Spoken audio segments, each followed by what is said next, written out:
Look, the former prince has got a lot of questions to answer on a whole range of issues, and I think he owes it to the victims of Epstein and his associates to come forward and give much more information about what he knew around the treatment of young women and girls. So inflation has fallen this month to 3% from 3.4% where it was previously. The budget measures that I took in November will come into effect in the next couple of months, and that will see £150 off of people's energy bills, prescription charges frozen for the second year in a row, and rail fares frozen. So that will take more money off of people's bills, and that will see further reductions in inflation. The Bank of England and the Office of Budget Responsibility are expecting inflation to return to the 2% target within the next few months. There are more people in work than there were this time a year ago, but I do recognise that there are challenges, particularly around young people leaving school, college and university. The COVID generation of young people who did miss out on so much during those years. And as a government, we are determined to do everything we can to support them. For example, through more apprenticeship places, more college places, and more support to help young people find work.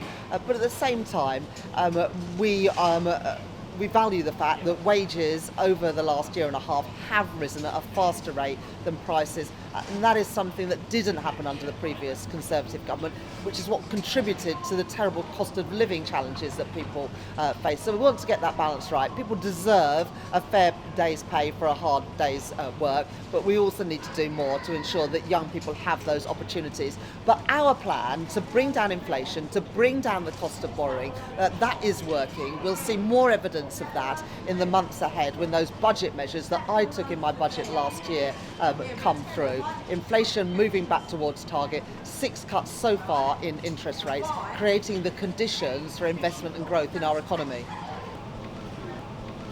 We already have incentives to hire young people with the apprenticeship rate of the minimum wage, but also for no national insurance contributions for the youngest workers. But we do recognise there are challenges, and that is why we're extending the number of further education college places, extending the number of apprenticeship places to help young people get the skills and the experience that they need to move into work.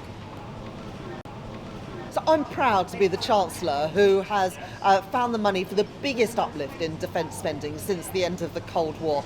This year alone, £5 billion more on defence spending than was planned under the previous Conservative government. We found that money by cutting the amount that we were putting towards overseas development assistance. That was the right choice within the challenges that we face globally at the moment. We're taking defence spending as a share of GDP to 2.6% by April next year, and of course we will continue to increase that. I set out in the spending review last year how we would get to 2.6%, and of course more money will be allocated in future spending reviews. So you're not blocking any increase in defence spending? Well, I'm really proud that I was the Chancellor who found the money to have the biggest uplift in defence spending since the Second World War. But it's also about how we spend that money, working in greater partnership with our allies to get better value for money, also to support British defence businesses, both win orders in the UK, but also win orders overseas. And that's how we've created new jobs in Scotland and in the Northwest, producing the frigates and the Typhoons, not just to be used by our military, but also the military of our allies around the world.